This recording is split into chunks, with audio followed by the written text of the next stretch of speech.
Hi ആൾ. ഞാൻ ഇന്ന് എൻ്റെ ഫ്രണ്ട്സിനെ കൂടെ ഒരു സിനിമയ്ക്ക് പോവാണ്. അപ്പോഴാണ് എനിക്ക് പെട്ടെന്നൊരു പ്രഗ്നൻസി മിത്തിനെ കുറിച്ച് ഓർമ്മ വന്നത്.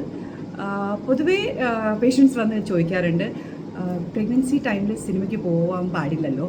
ലൈക്ക് പേഷ്യൻസ് വന്ന് പറയും ഞങ്ങൾക്ക് സിനിമയ്ക്ക് പോകണം, പക്ഷേ വീട്ടുകാർ സമ്മതിക്കുന്നില്ല, ബിക്കോസ് പ്രഗ്നൻസിയിൽ സിനിമയ്ക്ക് പോകാൻ പാടില്ല എന്നാണ് പറയുന്നത്. അപ്പോൾ ഇത് ഇത് മിത്താണോ ഫാക്റ്റാണോ? ഇത് ഡെഫിനറ്റ്ലി ഒരു മിത്താണ്.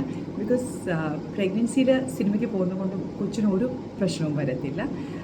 ആക്ച്വലി കൊച്ചിന് ഹിയറിംഗ് സെൻസസ് ഡെവലപ്പ് ചെയ്യുന്നത് ഏകദേശം ഒരു 26 വീക്സ് ഒക്കെ ആകുമ്പോഴാണ്, ലൈക്ക് ഒരു 6.5 മന്ത്സ് ആകുമ്പോൾ. ആ ടൈമിലും ഈ സൗണ്ട്സ് നമ്മൾ കംപ്ലീറ്റ് 100% ഒന്നും കൊച്ചിൻ്റെ ഇയർ വരെ എത്താറില്ല. ഒരു 30% മഫിൾഡ് സൗണ്ട്സ് ആയിട്ടേ കൊച്ചിനെ കേൾക്കുള്ളൂ. ആൻഡ് അതുകൊണ്ട് ഈ തിയേറ്ററിൽ വരുന്ന ഡോൾബി എഫക്റ്റുള്ള സ്റ്റീരിയോയുടെ ലൗഡ് സൗണ്ട്സ് കൊണ്ടൊന്നും കൊച്ചിന് ഒരു രീതിയിലും ഒരു പ്രശ്നവും വരാൻ സാധ്യതയില്ല. അതുകൊണ്ട് ഹാപ്പിലി പ്രഗ്നൻസി ടൈമിൽ നിങ്ങൾ പോയി സിനിമ എൻജോയ് ചെയ്യൂ. But at the same time വേറെ ഫാക്ടേഴ്സ് ലൈക്ക് ഓവർ ക്രൗഡിങ്, എന്തെങ്കിലും ഇൻഫെക്ഷൻസ് ഉള്ള ഒരാളുടെ അടുത്ത് ഇരിക്കുന്ന കൊണ്ട് ഇൻഫെക്ഷൻ വരാൻ സാധ്യതയുണ്ട്. ബിക്കോസ് ഇതൊരു ക്ലോസ്ഡ് സ്പേസ് ആയതുകൊണ്ട് വേണമെങ്കിൽ ഒരു മാസ്ക് ഇട്ടിട്ട് പോകുന്നതായിരിക്കും കുറച്ചുകൂടി സേഫർ.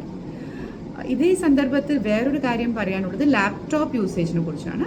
ലാപ്ടോപ്പിലുള്ള റേഡിയേഷനും ബേബീനെ എഫക്റ്റ് ചെയ്യാൻ ഒരു സാധ്യതയില്ല. ലൈക്ക് ലാപ്ടോപ്പ് വയറിൻ്റെ അടുത്ത് വെക്കുന്ന കൊണ്ടൊന്നും ബേബീന് ഒരു എഫക്റ്റും വരത്തില്ല.